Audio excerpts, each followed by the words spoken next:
Nuevamente junto al pastor Raúl Riner, que nos está acompañando, y redescubriendo cosas maravillosas de la palabra de Dios en esta segunda epístola del apóstol Pablo a los tesalonicenses. Y quedamos pendientes en el bloque anterior, pastor, de leer el versículo 3 y 4, con algunas ideas centrales que podemos redescubrir allí y que en particular tienen que ver con ese contexto de dificultades por las cuales estaban pasando nuestros hermanos de Tesalónica. ¿Quisiera acompañarnos, pastor, en la lectura? Sí, el capítulo 3 y 4. Debemos siempre dar gracias a Dios por vosotros, hermanos, como es digno, por cuanto vuestra fe va creciendo y el amor mutuo o el amor fraternal de cada uno abunda entre vosotros. Amén.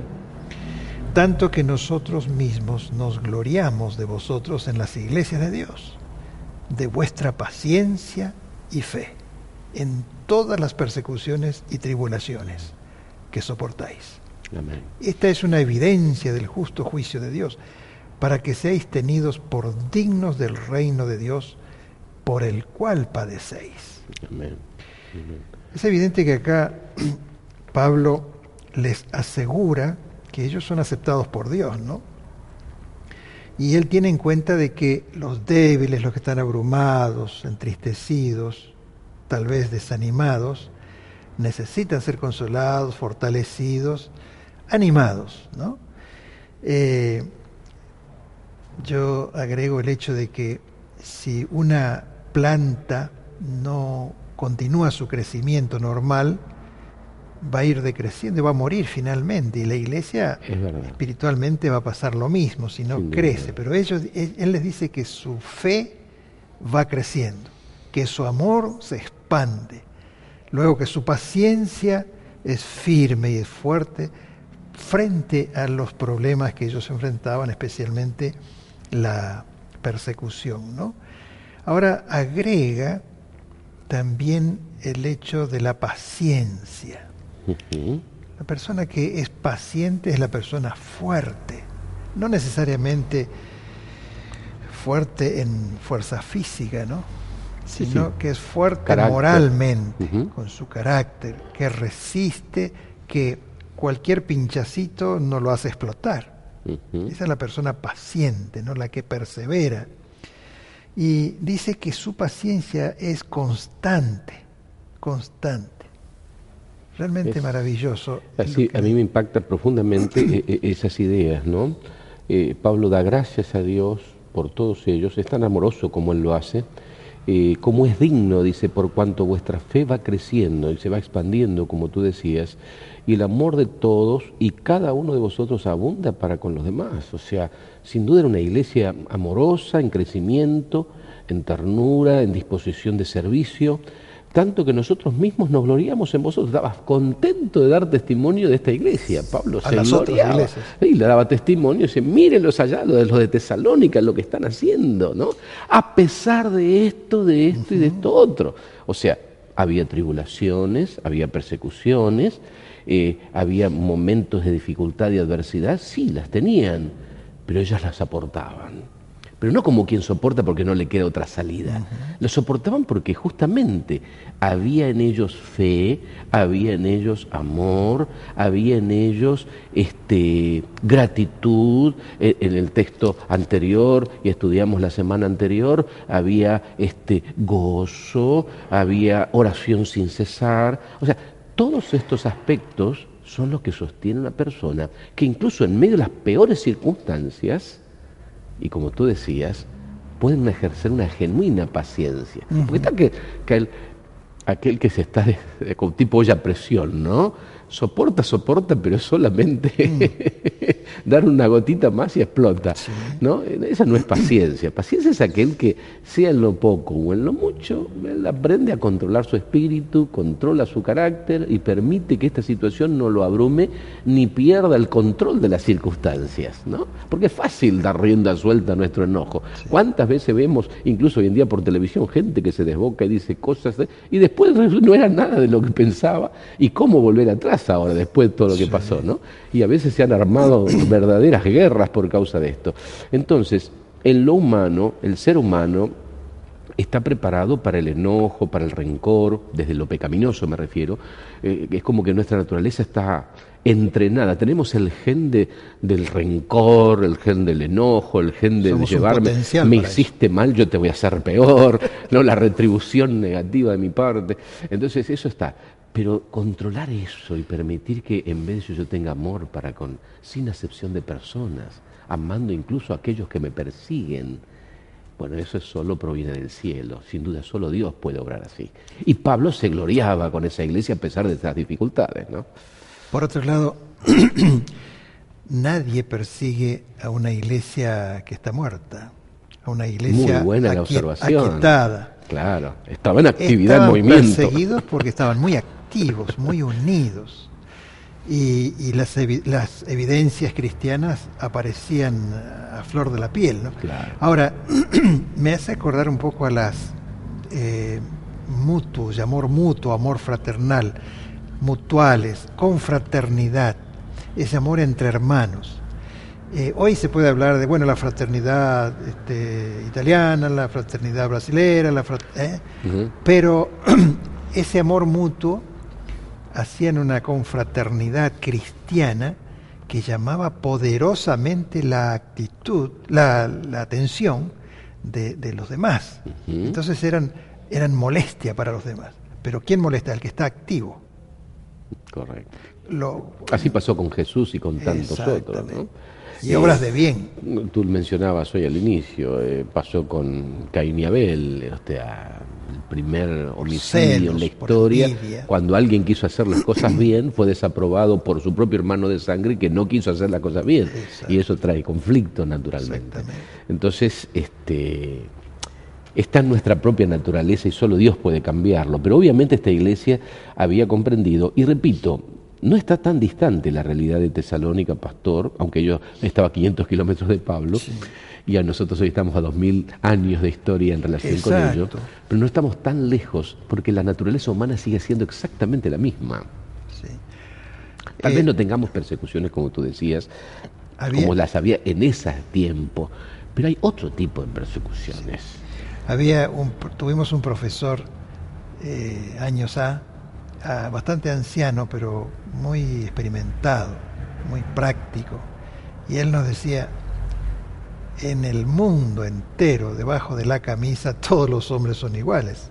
Pero se refería no a lo físico, sino a la naturaleza pecaminosa, claro, egoísta, y las tendencias que tenemos todos, agresiva, etcétera, claro, ¿no? Claro. Sí, yo creo que hoy también hay manifestaciones, pero con otra vestimenta, ¿no es cierto? Antes se usaba la espada, el fusil, y hoy tal vez esos métodos no dan resultado porque inclusive engendran o generan reacciones de la misma sociedad. Pero hay otros miles de sistemas por los cuales el enemigo de Dios trata de perjudicar y dañar a los fieles hijos de Dios. Sin duda.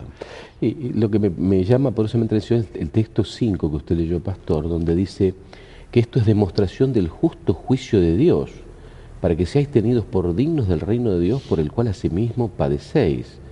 Porque esto es justo delante de Dios para pagar con tribulación a los que atribulan. O sea, por un lado el juicio tiene un fin salvífico, salvar a sus hijos. Exacto. En el contexto del juicio hay una promesa salvífica de su pueblo. El juicio es para salvar, para los que confiesan sus pecados, para los que han llegado al santuario celestial y han dicho: Señor, aquí estoy, pongo mi vida en tus manos, acéptame, perdóname, líbrame. Y el Señor misericordiosamente obra ese plan de salvación y haciendo nuestro ser un nuevo ser a imagen de Dios. En el sentido de que ahora comienza a ver el fruto del Espíritu: amor, gozo, paz, paciencia, benignidad, bondad, fe, mansedumbre, dominio propio, las características de la obra del Espíritu de Dios en nuestro carácter, en nuestro temperamento, en nuestra personalidad. Pero me llama poderosamente la atención el texto, porque dice también que ese juicio que hoy ustedes están padeciendo, pero ojo, no dejen de recordar que también un día aquel que rechaza sistemáticamente y se aparta y elige perjudicar al pueblo de Dios, tarde o temprano va a recibir su paga. Exacto. Pablo hace alusión directa al juicio final de Dios, ¿no es cierto? En primer lugar, preparémonos para el regreso de Cristo. O sea, lo del juicio, la retribución judicial, dice Pablo, como que es algo justo de parte de Dios y pone las cosas en orden. Pone las cosas en orden. Las injusticias terminarán en el día que venga el Señor. Ahora, el juicio divino, el otro día escuchaba una reflexión de alguien que realmente estamos todos de acuerdo. Como David, Dios le propuso, ¿prefiere que te juzguen los hombres o que te juzgue yo? Entonces él dice, no, yo prefiero que tú me juzgues. Claro. Porque en realidad tú me vas a aplicar alguna disciplina tal vez, pero que va a ser para mi bien, para mi crecimiento, para mi renovación, y va a ser para salvación. Entonces, siempre el juicio de Dios tiene, como tú decías, el propósito de defender al justo. No justo porque intrínsecamente lo sea, sino porque tiene atribuida la justicia de Cristo. Y Dios lo considera justo porque mira a su Hijo. O sea, el juicio divino defiende al justo, lo favorece, lo premia, porque aceptó el perdón de Dios por sus pecados y aceptó la salvación que Dios le ofrece. Pero el mismo juicio sentencia y condena al que es malo, al que no se arrepiente, el que no reconoce sus faltas y prefiere permanecer en ellas, ¿no es cierto?, en el pecado. Ahora, hay un lindo ejemplo en el Evangelio. Nosotros generalmente decimos el ladrón bueno. ¿Cómo? Si el ladrón es bueno.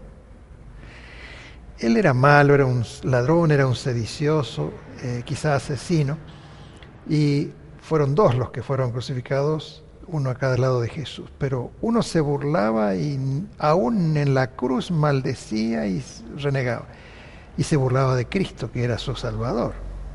Parece que no lo había descubierto. Pero el otro dice algo que yo anoté ese texto, que está en San Lucas 23, 41. Entonces el ladrón de la derecha dice... lo reprende su compañero y le dice, nosotros padecemos justamente porque recibimos lo que merecieron nuestros hechos. Ese es un pecador que reconoce sus pecados y pide perdón a Dios, se arrepiente y pide perdón, porque le dice a Jesús, por favor, Señor, claro, te reconozco como Salvador, acuérdate de mí cuando vengas en tu gloria. Amén. Y Jesús le asegura que va a ser salvado. O sea, el juicio es el resultado de la conducta presente.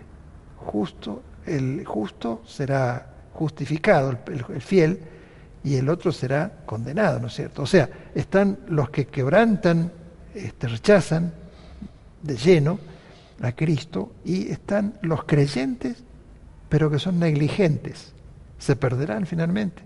La gloria de Cristo los va a enfrentar y los va a destruir, porque no soportarán la presencia. Y ese va a ser el momento, en la venida de Cristo, en que quedarán separados para siempre de Dios. Por supuesto que morirán, ¿no? Bueno. Nosotros tal vez no comprendemos todo con relación a las pruebas, a las dificultades. Yo tuve el privilegio de viajar un par de veces con el tren de las nubes en Salta. El tren que sale de Salta llegaba antes hasta Chile. Pero por lo menos yo llegué hasta el volcán que está allá arriba, en el límite, y pasa unos 18 túneles ese tren en la montaña, hasta llegar a Socompa. ¿Y qué pasa con esos túneles? Están a oscuras completamente. Y cuando uno pasa con el tren por esos túneles, no ve nada, se escucha el ruido del tren, pero no, y que retumba en la roca del costado, pero no ve nada. Y dice, ¿qué pasa acá? ¿Qué va a pasar? Hasta que al fin aparece allá un círculo de luz, un halo de luz, y uno se acerca y finalmente llega nuevamente a la claridad, y ahí ve todo bien. Nosotros estamos tal vez en este mundo oscuro por el pecado, por la maldad, las tinieblas del pecado, y algunas cosas no las comprendemos ni las vemos bien ahora. Pero el Señor tiene un final feliz, como dice en el Salmo 37, un final dichoso para los hombres de paz. Amén. Y esa es nuestra esperanza y nuestra tranquilidad. Pastor, gracias. Hermoso. Y qué corto que se hace el tiempo que tenemos para desenvolver tantos buenos conceptos que la lección propone. Queridos amigos, ya regresamos. Muchas gracias.